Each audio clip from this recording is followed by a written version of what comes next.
do I have? And I got to say this little quick story, then I'll make it 1,002 points and I'm down. I'm gone. When I first got to the Congress, I want you to remember this story. When I first got to the Congress, they put me in a leadership position. I was scared as I could be.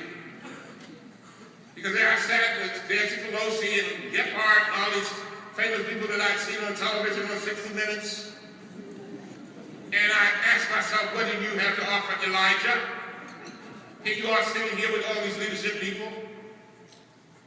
You grew up in the ghetto, your mother and father were former sharecroppers. They only had a second grade education. What do you have to offer? They put you in special ed in the kindergarten and kept you there to the 6th grade. What do you have to offer? These people have been on television. They've been in the Congress 15 to 16 years. You just got here. What do you have to offer? So I sat there for 6 months and I said nothing. Not a word.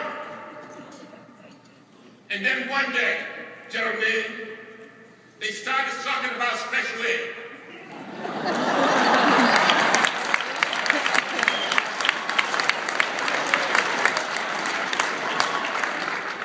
It's a true story. They started talking about special ed, and they were talking about cutting special ed Title I funds. And a little voice came to me and said, "Hey, Elijah." I said, "What's up?"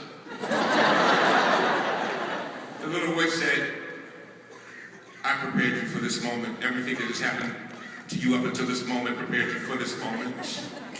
There are millions of children who are depending on you.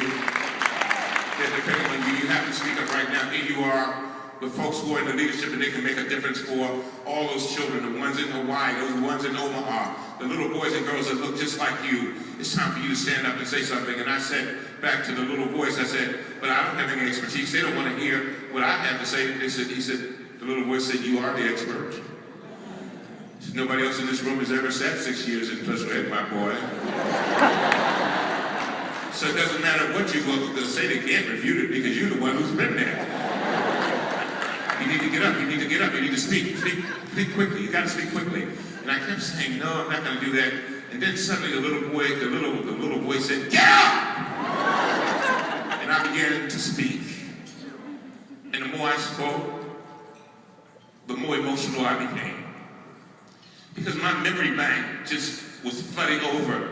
And I could remember the tears of being called everything but a child of God. I can remember the moments where I did not know how to dream. I can remember the moments when I felt like a caged bird. I could remember the moments where I felt so much pain. And I began to tell my story over and over again. And the next thing is, I said, "Any questions?" I got to the end. I said, "Any questions?"